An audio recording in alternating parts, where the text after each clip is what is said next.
Janasena chief Andhra Pradesh రాష్ట్ర ఉప ముఖ్యమంత్రి పవన్ కళ్యాణ్ సనాతన ధర్మ పరిరక్షణ పర్యటనకు ముహూర్తం ఖరారైంది. ఈ నెల 12వ తేదీ నుంచి ఆయన కేరళ, తమిళనాడులో పర్యటించనున్నారు.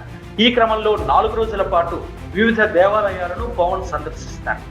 మొదటగా కేరళలోని అనంత పద్మనాభ స్వామి ఆలయాన్ని దర్శిస్తారు. అక్కడి నుంచి మధుర మీనాక్షి, శ్రీ పరశురామ స్వామి, అగస్త్య జీవ సమాధి, కుంభేశ్వర దేవాలయం, స్వామిమలై, తిరుత్తై సుబ్రహ్మణ్యేశ్వర స్వామి ఆలయాలను దర్శించుకుంటారు.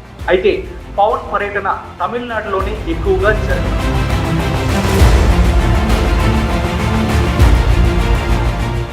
ఇదిలా ఉంటే ఉదయనిధి స్టాలిన్ సనాతన ధర్మంపై చేసిన అనుచిత వ్యాఖ్యల్ని గతంలో పవన్ కళ్యాణ్ తీవ్రంగా ఖండించారు. ఈ విషయం తమిళనాడులోనూ రాజకీయంగా సంచలనంగా మారింది.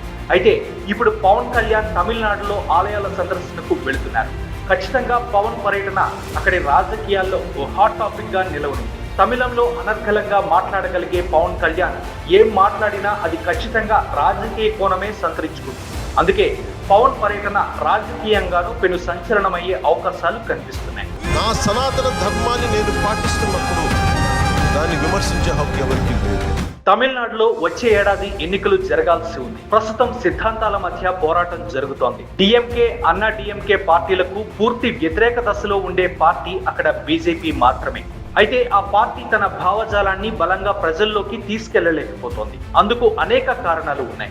అయితే తాజాగా పవన్ చేపట్టిన పర్యటన తమకు బాగా కలిసొస్తుందని కమలం పార్టీ భావిస్తోంది. పవన్ పర్యటన అనంతరం జరిగే చర్చలతో కొంతైనా మార్పు వస్తే తమిళనాడు బీజేపీ చీఫ్ అన్నామలై మిగతా సంగతి చూసుకుంటారని బీజేపీ పెద్దలు భావిస్తున్నట్లుగా తెలుస్తోంది. పవన్ తమిళనాడు పర్యటన భారతీయ జనతా పార్టీకి ఎంతవరకు కలిసొస్తుందో వేచి చూడాల్సిందే.